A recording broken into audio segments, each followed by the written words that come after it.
Hi friends, welcome to my mini vlog. ಹೇಗಿದ್ದೀರಾ ಎಲ್ಲರೂ? ಇವತ್ತು ಥರ್ಸ್ಡೇ ಮಾರ್ನಿಂಗ್. ಸೊ ನಾನು ಮಾರ್ನಿಂಗ್ ಟು ಈವ್ನಿಂಗ್ವರೆಗೆ ಏನೆಲ್ಲ ಮಾಡಿದ್ದೀನಿ ಅಂತ ನಿಮ್ಮ ಮುಂದೆ ತೋರಿಸ್ತಾ ಇದ್ದೀನಿ. ಇದು ಅನ್ನ ಮಾಡ್ತಾಯಿದ್ದೀನಿ, ಕ್ಯಾಪ್ಸಿಕಮ್ ಮಾಡಿದ್ದೀನಿ. ಸೊ ಇದು ನನಗೆ ನಮ್ಮವ್ರಿಗೆ ಇಬ್ಬರಿಗೆ ಅಷ್ಟೇ ಅದು ರೈಸು. ಇನ್ನು ಜಾಯಿಂಟ್ ಫ್ಯಾಮ್ಲಿ ಆಗೋದ್ರಿಂದ ಇವರು ಮನೆಯಲ್ಲೇ ಮಾಡ್ಕೊತಾರೆ ಮಧ್ಯಾಹ್ನ ರೈಸು. ಸೊ ನಾವು ಎಲ್ಲ ಒಂದು ವೆಜಿಟೇಬಲ್ಸ್ನಲ್ಲಿ, ತರಕಾರಿನಲ್ಲಿ ಈ ಕೊಬ್ಬರಿನ ಜಾಸ್ತಿ ಯೂಸ್ ಮಾಡ್ತೀವಿ. ಓಕೆ, ಟೇಸ್ಟ್ ಚೆನ್ನಾಗಿರುತ್ತೆ. ನನಗೆ ಕೆಲವು ಟೈಮ್ ಇಷ್ಟ ಆಗಲ್ಲ ಕೊಬ್ಬರಿ. ಸೊ ಕ್ಯಾಪ್ಸಿಕಮ್ ಅಂತೂ ಸೂಪರಾಗಿತ್ತು. ಸೊ ಅದು ಮನೆ ಎಲ್ಲ ರೆಡಿಯಾಗಿ ಸ್ಕೂಲ್ಗೆ ಹೋಗಿ ಬಂದೆ ಮತ್ತು ಈವ್ನಿಂಗು.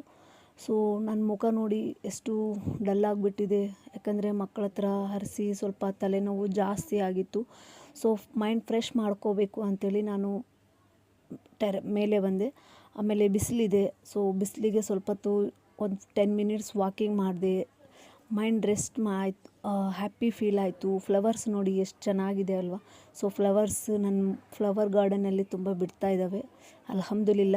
ಸೊ ಇದು ಬಿಸಿಲಿರೋ ವಾತಾವರಣ ಅದೆಲ್ಲ ನೋಡಿಕೊಂಡು 10-15 ನಿಮಿಷ ಮೇಲೆ ಟೈಮ್ ಪಾಸ್ ಮಾಡಿಕೊಂಡು ಮತ್ತೆ ಕೆಳಗೆ ಬಂದು ಬಿಸಿ ಹಾಲು ಮತ್ತು ಸ್ವಲ್ಪ ಅದರಲ್ಲಿ ಅರಿಶಿನ ಹಾಕ್ಕೊಂಡು ಕುಡಿದು ಮತ್ತು ನೆಕ್ಸ್ಟ್ ಮಾರ್ನಿಂಗೆ ನಾನು ಬೇಕಾಗಿರೋ ವೆಜಿಟೇಬಲ್ಸ್ನ ನೈಟೇ ರೆಡಿ ಮಾಡಿಕೊಂಡೆ.